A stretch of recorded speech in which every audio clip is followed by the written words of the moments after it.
mana yang lebih baik, sholat berjamaah di masjid atau mengimami sholat bersama keluarga di rumah? Ya, yang sholat di rumah 5 waktu adalah wanita salihah.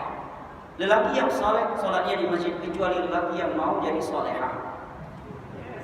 Ya, lelaki yang saleh sholatnya di masjid 5 waktu. Kecuali dia ingin menjadi lelaki yang salihah, maka tidak diperkenankan di Indonesia karena undang-undang LGBT belum diperbolehkan. Baik, ya. Kenapa saya tegaskan demikian? Karena Nabi sangat-sangat keras dan tegas tentang sholat 5 waktu berjamaah. Di dalam sebuah hadis yang diriwayatkan oleh Imam Bukhari dan Imam Muslim dari Abu Hurairah radhiyallahu anhu, Nabi bersabda, "Inna afdhalas salati 'alal munafiqin salatul 'isya wa salatul fajr, walau ya'lamuna ma fihima la atawhuma walau habwa, wa laqad hamamtu an amura bis salati fataqama thumma amara rajulan fa yusalli bin nas, thumma anṭaliqu ana ma'a rijalin ma'a huzamu min haqabin ila rijalin la yashhaduna salata fa uharriqu 'alaihim buyutahum bin nar." Nabi menyatakan, sesungguhnya sholat yang paling berat bagi orang-orang munafik, sholat isya dan subuh. Dan kalaulah mereka tahu keutamaan sholat subuh dan isya, pasti mereka akan pergi kalaupun harus merantau. Dan aku sudah berencana agar sholat ini ditegakkan. Kemudian aku perintahkan seseorang menjadi imam.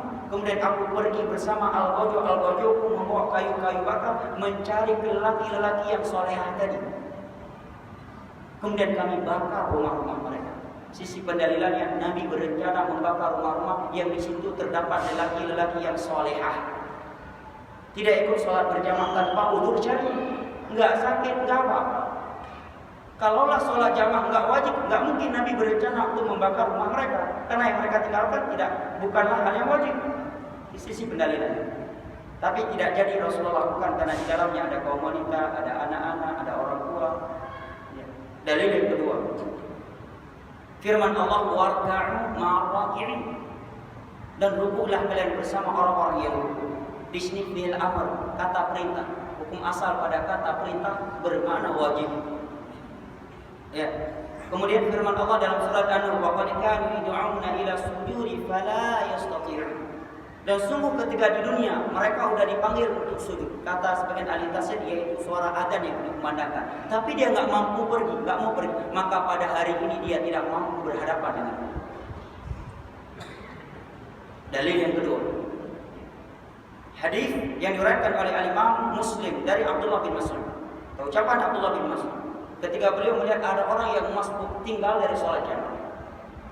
Kata beliau, Inna Allah syara'a li nabiyhi sunanal huda wa innahunna min sunanil huda wa in taraktumuha la in sallaitum fi buyutikum la in taraktumuha kama takhallafa anha hadha ar-rajul faqad dhayya'tum sunnata nabiyyikum walau taraktum sunnata nabiyyikum la dhalaltum wa laqad ra'aytuna wa ma yatakhallafu anha illa kana munafiqan ma'luman nifaq. Abdullah bin Mas'ud, Allah telah mensyariatkan kepada Nabi yang amalan-amalan yang penuh hidayah, dan sholat jamaah adalah bagian dari itu. Kalau kalian meninggalkan sholat jamaah ini seperti orang ini, berarti kalian telah meninggalkan petunjuk Nabi kalian. Dan kalau kalian meninggalkan petunjuk Nabi kalian pasti sesat. Dan sungguh di masa kami menilai orang yang tidak sholat jamaah tanpa udzur syar'i adalah seorang munafik yang telah pasti kemunafikannya.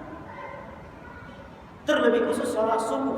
Kata Anas bin Malik, "Ma takhallafa an ahadun ila asa Nabi." Kalau ada orang tak hadir sholat subuh di masa Nabi, kami langsung khawatir, jangan-jangan udah murtad, jangan-jangan udah jadi munafik. Karena pada sholat jamaah itu terdapatkan sekian pelajaran yang sangat indah selain pelajaran akhirat. Di situ akan mendidik kita hidup sosial. Bahu si kaya bersentuhan dengan bahu si miskin. Ya, si komandan bersentuhan dengan anak buah. Di situ akan terdidik hati dia bahwa kemuliaan itu dengan ketakwaan. Dia bintang 4, rupanya menjadi imam di depan dia nggak tamat SD. Cuma bintang kejoran. Dia seorang milioner, rupanya jadi imam, pemimpin dia 5-4 rakaat, 3 rakaat, 2 rakaat, mungkin belum punya rumah sendiri. Anak miskin. Di situ terdidik dia bahwa kemuliaan itu dengan ketakwaan, bukan dunia. Di situ dia terdidik untuk menghargai orang lain. Siapa yang duluan duduk di saf pertama, dia yang paling depan, paling duluan. Walaupun pangkatnya prada, dia dulu datang terlambat, bintang 10. Tetap dalam Islam yang berhak di saf pertama, yang prada tadi. Ini terdidik sosial, saling menghargai, saling membantu sesama kaum muslimin. Ketika dia melihat ada saudara yang sholat di samping rukun butuh bantuan, dia akan bantu. Sekian pelajaran sosial yang lainnya. Dan dia adalah amalan yang sangat mendidik seorang untuk hidup dengan jiwa korsa sesama kaum muslimin. Maka yang sholat di rumah adalah lelaki soleh, bukan lelaki yang soleh. Ya, karena sebaik-baik itu adalah petunjuk Nabi SAW. Kecuali ada urusan.